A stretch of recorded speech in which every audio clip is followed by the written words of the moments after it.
তার রোজাটা আসমান এবং জমিনের মাঝখানে লটকে থাকবে। এই ফিতরাটা আদায় করলে তার কবুল হওয়ার একটা রাস্তা। ফিতরাটাও অবশ্যই আদায় করবো। আদায় করার নিয়ম হচ্ছে ফিতরা দিয়ে মাঠে আসা। হ্যালো অ্যান্ড ওয়েলকাম এভরিওয়ান, সকলকে নতুন আরেকটি ব্লগে অনেক অনেক স্বাগত। সকাল সকাল উঠে পড়েছি। আজকে 31শে মার্চ, আর আজকেই হচ্ছে আমাদের পবিত্র ঈদ উল ফিতর। তাই সকলকে জানাই পবিত্র ঈদ উল ফিতরের অনেক অনেক শুভেচ্ছা।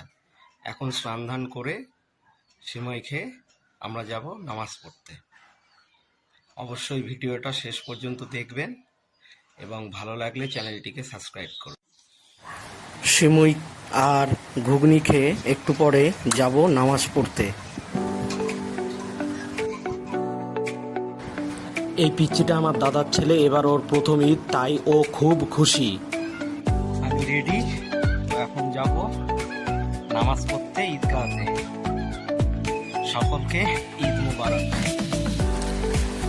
সবাই ধীরে ধীরে এখন ঈদগাহের উদ্দেশ্যে রওনা দিচ্ছে, কারণ 8:15-তে নামাজ আছে। আর এখানে অনেক লোকজন, কেউ কেউ টুপি নিচ্ছে। আর এদিকে দেখুন, পুলিশ ডিউটি দিচ্ছে, কারণ এখানে 7 গ্রামের যেহেতু ঈদ হয়, 7 গ্রামের লোকেরা এসে আমাদের ঈদগাহতে ঈদ পালন করে, ঈদের নামাজ পড়ে, তাই মূলত এখানে ট্রাফিকের সমস্যাটা হয়। আর সেই দিকটা দেখার জন্য পুলিশ প্রশাসন রয়েছে।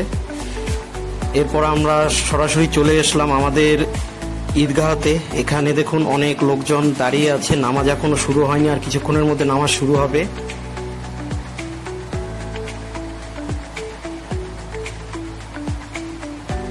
নামাজের জন্য সবাই দাঁড়িয়ে গেছে। নামাজের ভিডিওটা দিতে পারবো না, কারণ আমি নিজেও নামাজ পড়বো। আমাদের নামাজ পড়া হয়ে গেছে। এখন আমাদের যিনি ইমাম সাহেব আছেন, তিনি খুতবা পড়ছেন।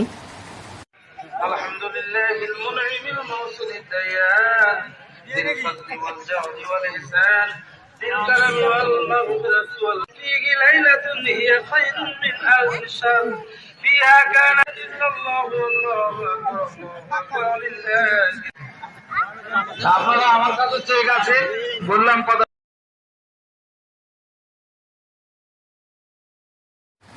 এখানে ঈদগাহ, মসজিদ ও মাদ্রাসার উন্নতিকল্পে আদায় চলছে। বরিশাল গ্রামের আব্দুল মন্ডলের বড় ছেলে বাবুল মন্ডল, আপনারা জায়গা পারেন।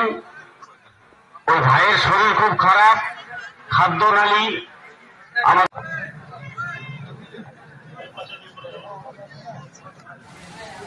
এখানে আমাদের গ্রাম পঞ্চায়েতের প্রধান সাহেব এসে আমাদের ইমামকে এবং আমাদের সকলকে ঈদের শুভেচ্ছা জানালেন। আমাদের নামাজ পড়া শেষ।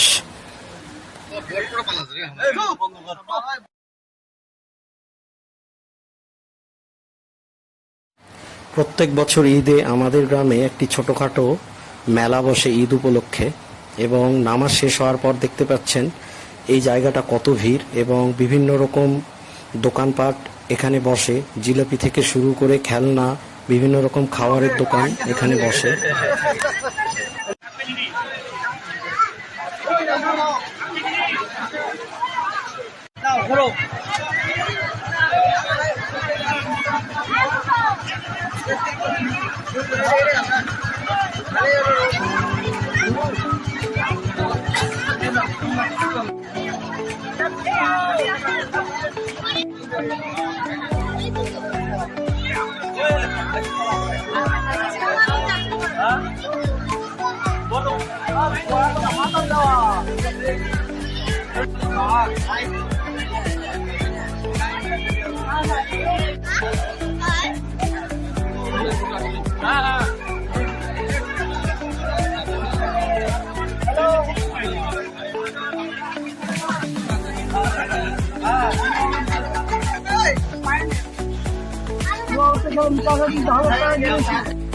জিলিপির দোকানগুলোতে ছিল প্রচুর ভিড়।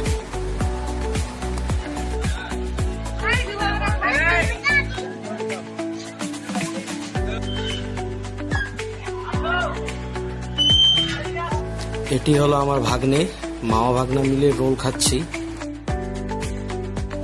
আর এখন কুলফির পালা, কারণ মামা ভাগ্নে মিলে ঘুরে বেড়াতে বেড়াতে প্রায় হাঁপিয়ে গিয়েছি, আর বাইরে ছিল প্রচণ্ড রোদ। তাই একটু কুলপি খেয়ে গলাটা ভিজিয়ে নিচ্ছি।